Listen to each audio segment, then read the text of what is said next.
Hello, is this thing on? Are we working? Are we live? I think we're live. I think we're on. Oh, let's Hi. fucking go. Oh my Welcome god. back to another season of EAL. Well, I mean, that's what I said in the first cast. Cause we're not actually in the season yet. We got. Oh, Wind congratulations. becomes lightning. Wind. True. Um, Hi. I guess I'm here, joined by some of my wonderful friends. I'm Casual Cutie, of course. Prime caster at EAL. Spent too many hours watching this league last season, so I got a bit of a knowledge about what's going on. I'm here joined by my friends FrontlineDoggo. Say hi to everyone. Yellow. I am FrontlineDoggo. Very good friend of mine. Very good friend of mine. And Goes. is it? Wait, is it just us two? I feel. Just double check. I think it's just us two here talking about the roster changes and some of the stuff that's been happening in the off season for the teams in the EAL. Because honestly, it's pretty interesting, right? And yeah, we thought we'd just come down with Lost Nation. Thank you very much for letting me talk about this league. I care too much about in a long form format. Just talk about some of the changes, some of the returning players. How teams might be swapping up in the power standings. So yeah, let's dive right into it. Yeah, it's like movie memento for me, bro. I have to look at the names and work out what they are. I can kind of get an idea. Oh, that's the same. Honestly, the same. Sometimes I have to look at like what the team is. Even at the end of the season, there's obviously that classic time I missed. We're not going to talk about the one trick myth that I missed out on. But anyway, not what's important. Hmm. What's important? We're obviously here just to talk about the teams, right? So starting off, we've actually seen a lot of players come back into the tournament this split, right? Uh, we've seen a couple of names drop out. We'll get to that later. Obviously, there's no Hostile, no TG, no Virtuous, no Mort Language. Really sad to see those names go. But we do have some players coming back. Coming back from underdogs, we've got Joseph, aka Lelouch, playing for True Sigma Historians. Live Circuit 2023. We're coming. And actually gathered somewhat of a veteran roster to come with them. Oh. Well, Joseph's actually one of the only people I can somewhat talk about, and I'll let you do it then. he is honestly a character. I can't lie. I remember playing my first season of Underdogs. I messaged him like, hey, like, is it time to play the game? He sent 20 paragraphs talking about he's gonna shit stomp me, and Nice.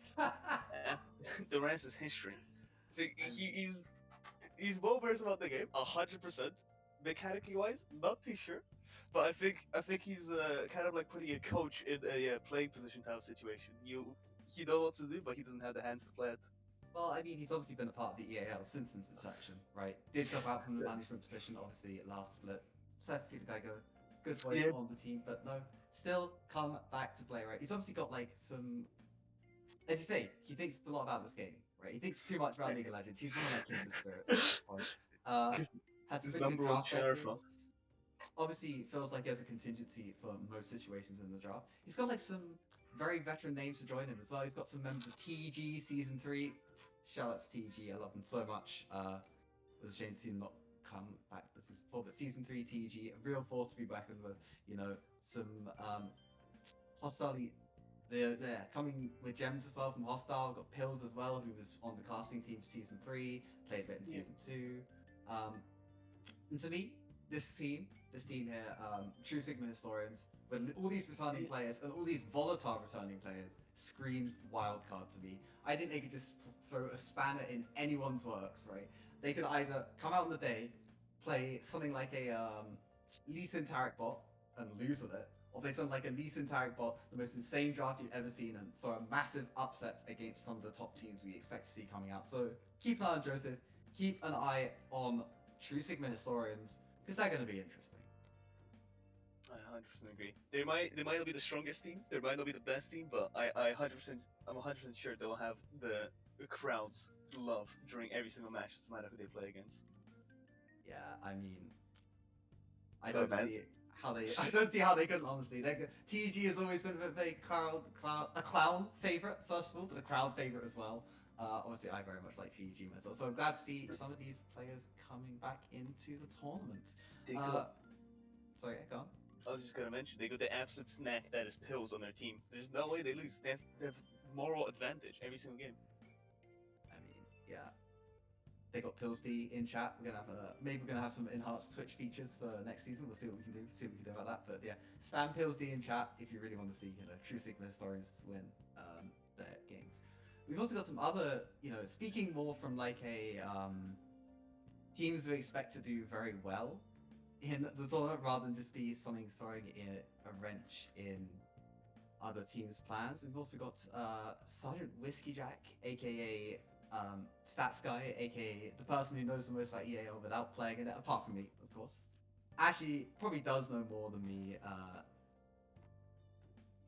even though he doesn't play in it. Season 2, Sergeant Whiskey Jack, also known as XXX. Sorry, no, as oh my god, not IX. There, I can't talk. Is going to be coming back, joining the league with Ninth Form Purgatory. Well, I have much about. Do you know much about this? Do you know much about the stats that go down in the EAL? Yeah, I have Foundational part of the tier lists as well. one part he's played so well that his computer broke for years, and Lincoln himself, I played a few games with him, and not gonna lie, he may or may not grieve me on his karma, but from the few times I played with him, he seems like a pretty decent player actually. He has a few engages, and nothing more to say. I didn't have the most time with him, but he seemed like a really solid player that always looks to make a play whenever he can. Yeah. Yeah, it's obviously Lincoln, not Ice. I don't know why I got those two confused. I talked to guys. I just there are too many names, man. I'm looking at the spreadsheet of all the teams. We've got record number of teams signing up once again of 13 this time. It is Lincoln. There's also like 3 players called IX, which I mean I get confused very easy. I'm very boomer brain. But yeah, no, The that's IX actually family. Lincoln. Even Sergeant Wishcat Lincoln, MCR casted with him a couple days ago. Actually, funny enough, has some very good opinions about League of Legends as well. Has played support seasons 1 and 2, arguably the best support in that time, and arguably will work quite well with the rest of the team. Right, obviously there's Black Taco playing in the mid lane from Nightfall Poetry. Got Ocean in the jungle, a very aggressive player, probably appreciates the support from the mid laner from the support, and 2 new members for Nightfall Poetry as well. Certainly a team to watch out for though. Certainly an interesting roster line up. Yeah, couldn't agree any less. I think Ocean and Black Tackle, which now thinking about it, the 2 people that fall for the jungle spot, playing hands in hands, trying to defeat the enemy team. I think that sounds pretty cool on paper. I mean, obviously, if you've played a lot in the jungle, right, you're gonna know a lot about jungle synergy. So it's gonna be really interesting to see how the mid jungle support roam playstyle works out for Nightfall Poetry. Somebody else we really want to talk about, is Yota-san, right? Yota-san has actually,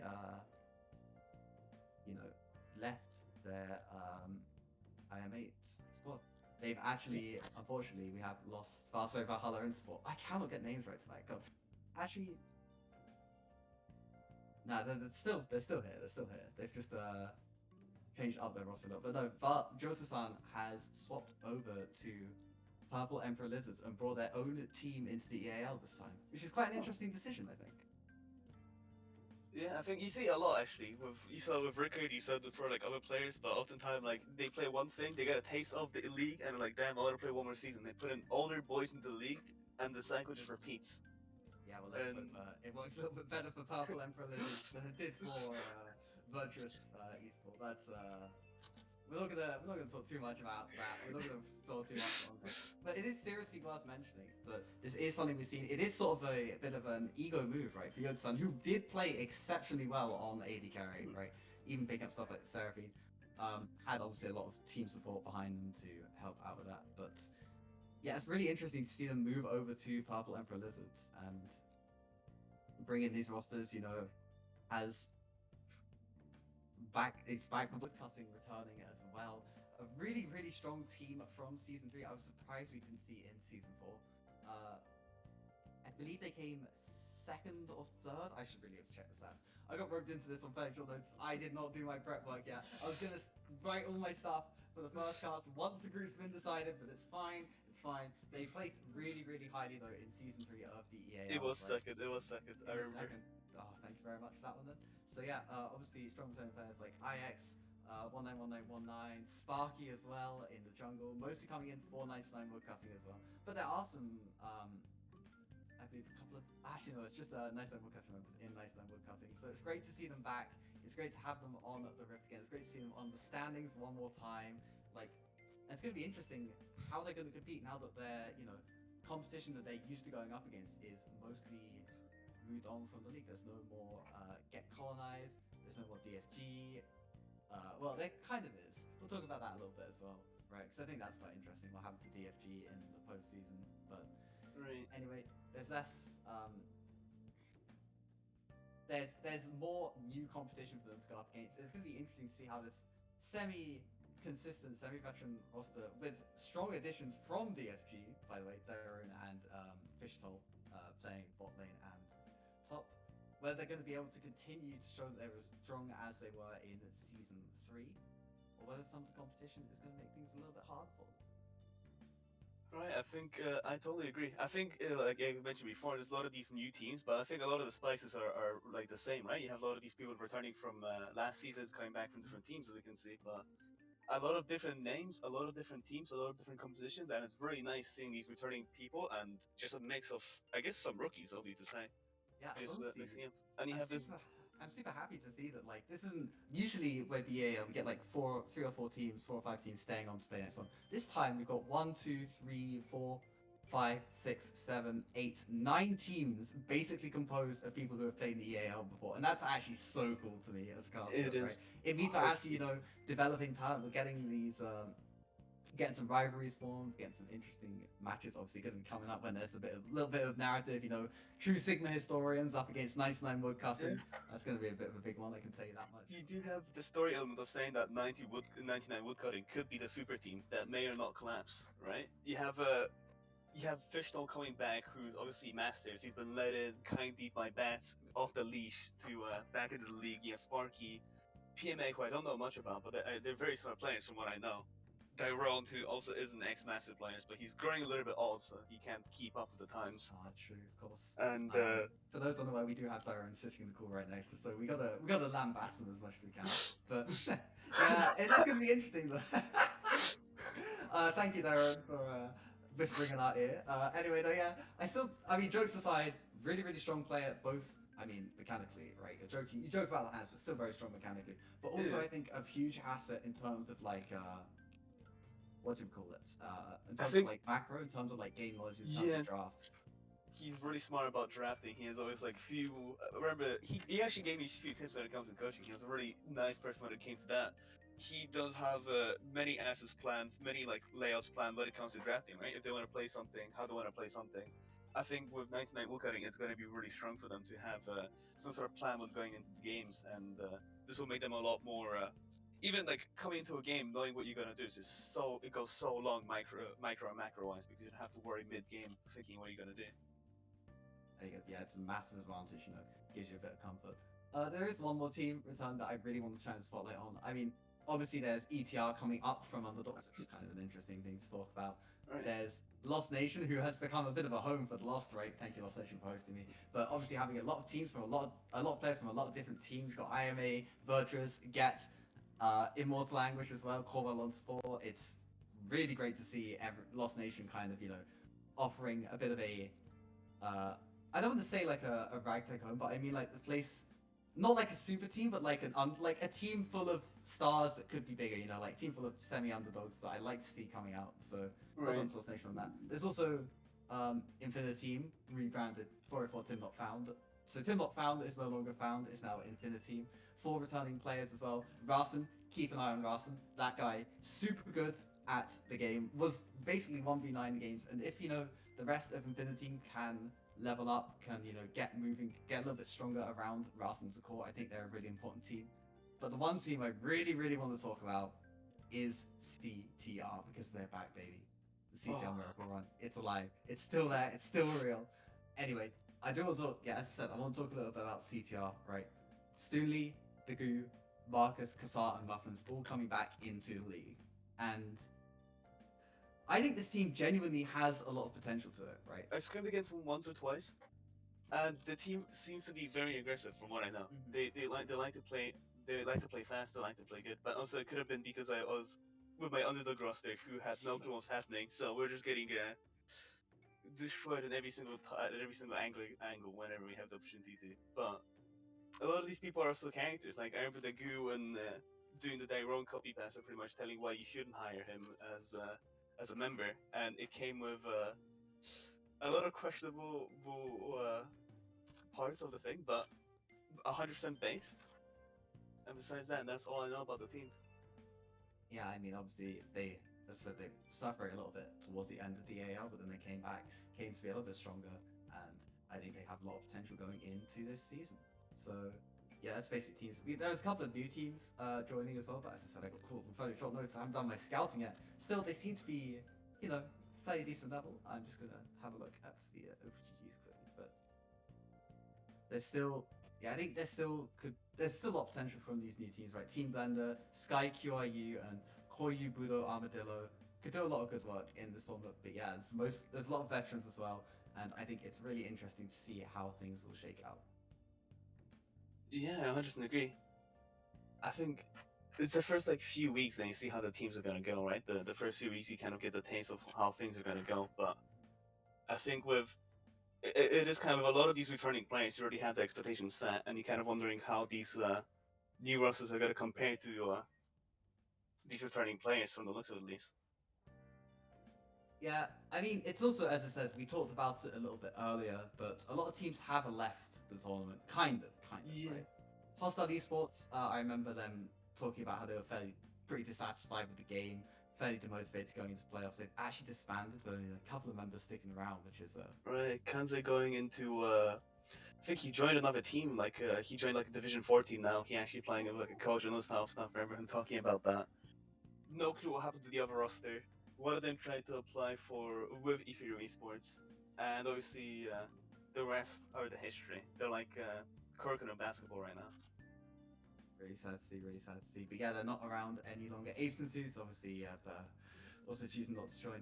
TG, Get, Virtuous, and IMA have all chosen to split up a little bit, and so is DFG. Like, there are a couple of players from TG, Get, Vert, and Immortal Language still playing in the league, right? But there's no complete roster coming out there. And Dumpsify Gaming has sort of, you know, split up a little bit, dispersed around, you know. There's some in Nightform Purgatory, as we talked about with Lincoln. There's some in Nice Nine Woodcutting, and where has there, well, yeah, it's just some across those two teams, which is going to be interesting, right? See how those two match up as well. That's another good narrative we can say.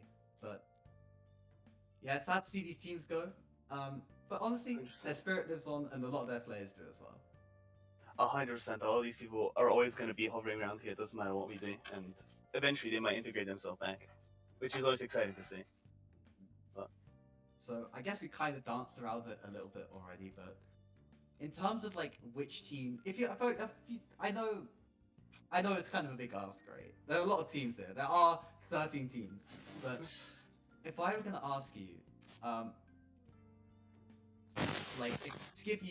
to give 3 specific teams to watch, 3 specific teams to keep an eye on, see how they do. Not necessarily because they're going to be the best, but maybe because they're going to be interesting. Maybe because they're going to be a repeat of a little bit of a repeat of Virtuous Esports and collapse not collapse, but fail to capitalize on their early leads in an interesting way. So if you were to look at 3 teams, just keep an eye on, to keep tabs on, to, you know, watch every single game, as much as you should be watching every single game of the EAL, of course. 3 teams you should always tune in for. Which ones would you say? This did sound like a little of a segue to talk about Valhalla Esports, but I do think they're up there. They're 100% up there, right? I think when you think of when you want to think about like any league, even like when it comes to like the professional levels, you just want to look at the team that won something big last time to see how they compare this season, see if they're going to be stumping, if they're washed up now. And I'm 100% sure it's going to be the same thing about Valhalla Esports, right? You have somebody like Taku who is always hovering at the bottom of the tier list, but yet he keeps getting away with it. He keeps just winning games, keeps winning EL, and He's winning lanes as well against some of the top laners. yeah, didn't he solo kill Fishtalk himself? Yeah. Or something like that, right? I mean, that's absolutely based from the man. I mean, a lot of Valhalla's Esports identity was, you know, playing around their drafts. They knew how to play the game. They knew how they wanted to play the game, and then they did it. I mean, that sounds simple, but they knew what they were doing. Limox on an Enchanter, Seraphine, or Renata. Ban Limox, Renata, by the way. Gego playing some sort of assassin, Zerion and Taku really anchoring the top side. I'll be interested to see, especially with the durability patch changes coming through, right? Whether or not this team can reach the same sort of heights as they did before, can, you know, rise up. Because I don't think anyone was particularly having eyes on them going into the playoffs, right? I know Right. I was. I feel bad about that. That's one of my biggest sins as a caster. I didn't know Gego was a. I did not know he was a class 1 trick. Enjoy it. So, but still, I think there's going to be a lot more attention paid to them. And you know, a team that looked so dominant before in the form of Virtuous got found out, got read a little bit, and then got laser targeted by the rest of the top teams. And I'll be really interested to see if that happens to Valhalla as well. So definitely keep an eye on that. Yeah. You got 2 more picks. This is like, I think this becomes a little bit rough, right? Yeah, because there's so much interesting stuff going on. I think it's easy to say it'll be returning 99 woodcutting. It'll be really good for veteran viewers. I have no fucking clue what 99 woodcutting was good for. I just played once on lock it against them. My top laner said I can't play. He's masters. I'll just die 50 times, and that was the end of the story with 99 woodcutting. But I think 100%. Someone like Fishtail is always nice to watch. If he ever gets his main pick, you just know that you're in for a good time. He's gonna make some sort of crazy play if they ever let through his Aatrox or GP. You have ban out his Aatrox, his GP, his Gnar, his Nexen, his Set, Pocket Camille, his rare that orb one as pick. well. Yeah, just ban him out. It's not like he's got really vulnerable champion, but seriously, yeah, I agree. Nice and what's causing really strong roster to watch. I think there's also going to be. I agree. I just think they're going to have a really interesting couple of games. From playing against them, they also seem a little bit coin flip. Or with like when it comes to things, there's a chance they might just randomly pick Pike and start perma roaming. There's a chance they'll play a dive perfect clean. I feel like there might be a few inconsistencies with 19 woodcutting, but we'll just have to see, right? But we'll just have to see. And then finally, I'm gonna take the reins. You gonna take it? I think I gotta say it. I'm torn. My heart is saying CTR, but I genuinely think keeping an eye on Lost Nation is interesting here. Just, I was not biased, of course, because we're on the channel, but I do think it's actually really interesting to see how the sort of mishmash of styles ends up playing together. Immortal Language obviously had some troubles in the season, but I think Corval was one of the most standout players. Mimi Slime as well seemed to have a pretty good time up in that top lane. Rickett being on this team, that's just a reason enough to watch it as it is. He's not like one of the most colourful personalities in the EAL, but everyone seems to have an opinion on him, which I think is great. Right. So yeah, I think keeping an eye on Lost Nation as well, you know, Zoltar as well, ex-Get, so you know, that's obviously some prestige there as well. And Playmassive rejoining the team. I think it's going to be really interesting to see how Lost Nation perform as well. Yeah, 100%. I think you have this, obviously you have Zoltar returning, who's I'm not sure if he's a founding member, but I've seen him a lot for a long time in around the league, and he always seemed to me as a stabilizing unit. To think he's willing to play whatever his team needs, and he's always willing to play whatever position his team needs. And I feel like he's a perfect fit for something like Lost Nation, who's trying to obviously fit some missing pieces in, and he kind of just fits the spot perfectly because he's playing what the team needs the most. And obviously you have LM Rickard, which I feel like is kind of one of those things of like, can we get a jungler? And Bob says we have jungler at home. Oh, whoa. Let's not get that far. It is weird to see Rickard with LM.